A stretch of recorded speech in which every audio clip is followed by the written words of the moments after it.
E aí pessoal, chegando com mais resenha de HQ, Daniel aqui falando e já pedindo para você no comecinho aquele like esperto, não deixa para o final senão você esquece. Também vou pedir que caso não seja inscrito ou inscrita no canal, por favor, faça isso agora. E não esqueça de ativar o sininho para notificação a cada novo vídeo.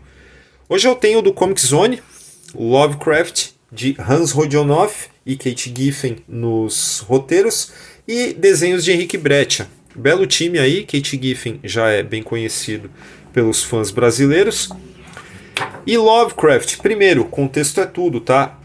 Essa HQ ela saiu originalmente pelo selo Vertigo em 2004 e chega agora ao Brasil através do Comic Zone. E pensa nesse contexto, tá? Essa história é de 2004, ou seja, já tem quase 20 anos.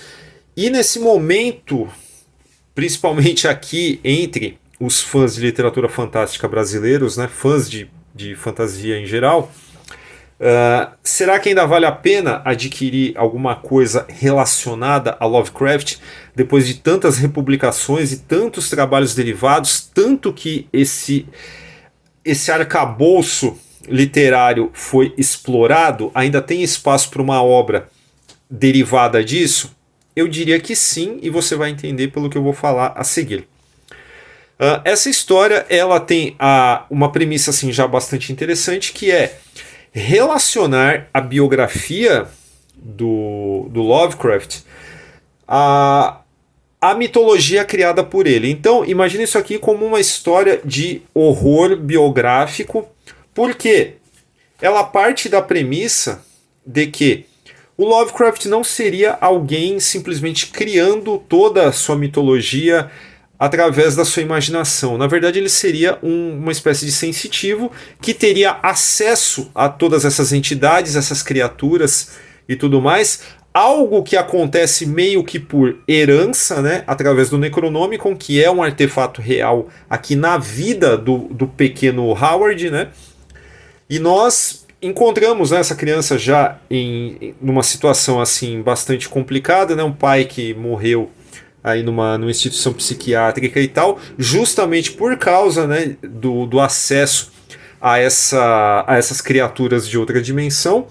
E a partir de então, a história ela vai se ocupar de trazer os detalhes biográficos reais da pessoa Lovecraft e vai relacionar com todas essas monstruosidades que nós conhecemos através dos seus escritos. Então é interessante por esse lado você ter essa relação aqui e partindo daquela premissa. E se fosse tudo real?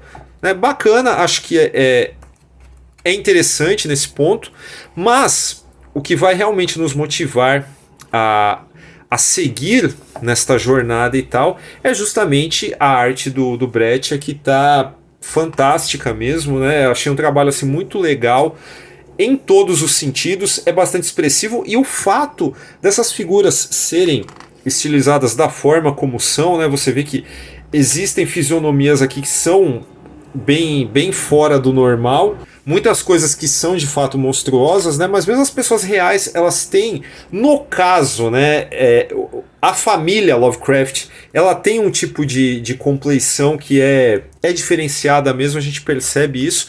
Então a própria parte gráfica do álbum ela já dá uma espécie de pista para nós aí de um certo determinismo que haveria, né, dessas pessoas terem acesso a esse tipo de dimensão oculta no caso, e todas as desgraças que aconteceram, né? Quem conhece minimamente a biografia do Lovecraft sabe o quanto a vida dele foi difícil e tal.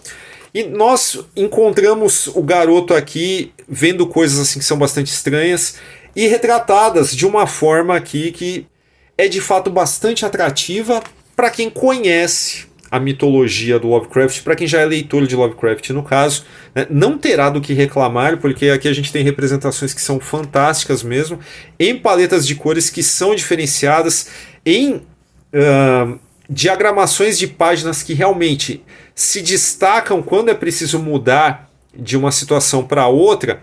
A gente percebe que existe esse cuidado de mudar, de passar para o leitor que realmente o personagem está andando por lugares que não são exatamente aqueles que a gente conhece.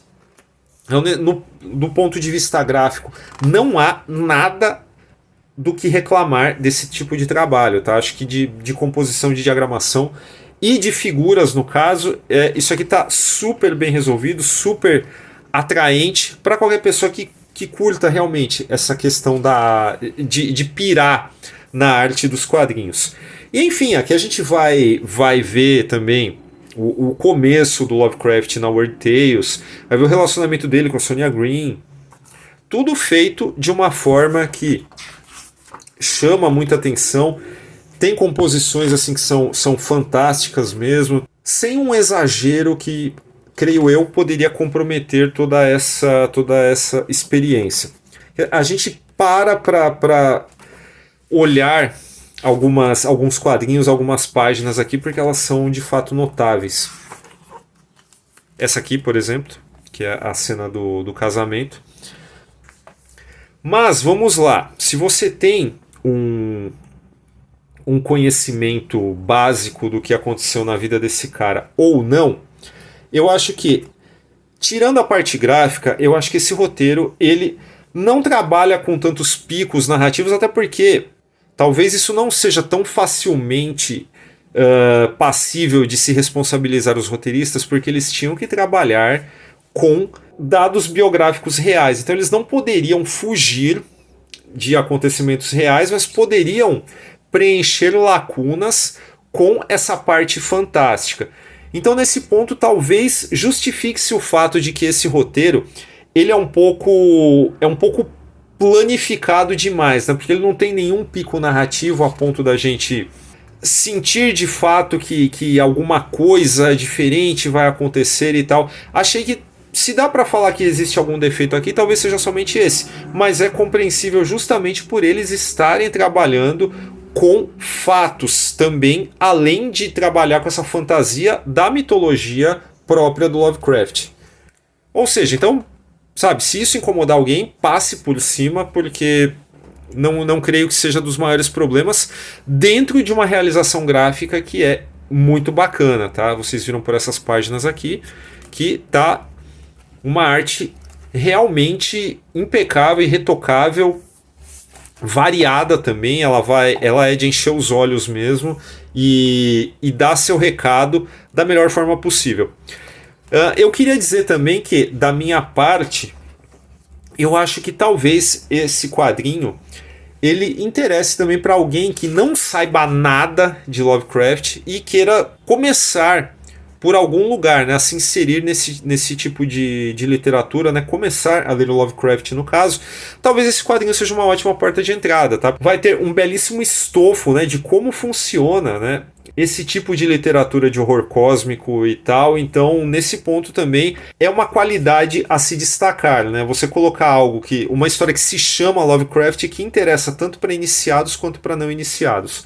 Então, dito tudo isso, só dá para dizer que Lovecraft sim interessa para fãs e para não fãs, desde que tenham vontade de se inserir nesse mundo. Então, mais uma edição muito legal aqui do Comic Zone também, que do ponto de vista gráfico nunca decepciona mesmo. E fica aí a recomendação, tá? Tava na dúvida se vale a pena, já conhece o Lovecraft, tava na dúvida se vale a pena, eu digo que vale, tá? Então, se você quiser confiar em mim, o link para compra está aí na descrição do vídeo, tá? Fora isso, os mesmos recadinhos do começo. Por favor, dá um like aí, ajuda o vídeo a chegar a mais pessoas. Se inscreve no canal, também não esqueça de ativar o sininho para notificação. E o Formiga Elétrica tem uma campanha de financiamento coletivo, tá aparecendo aí na tela, apoia.se/Formiga Elétrica, dá uma olhada lá no nosso programa de recompensas para apoiadores. E é isso! Boa leitura!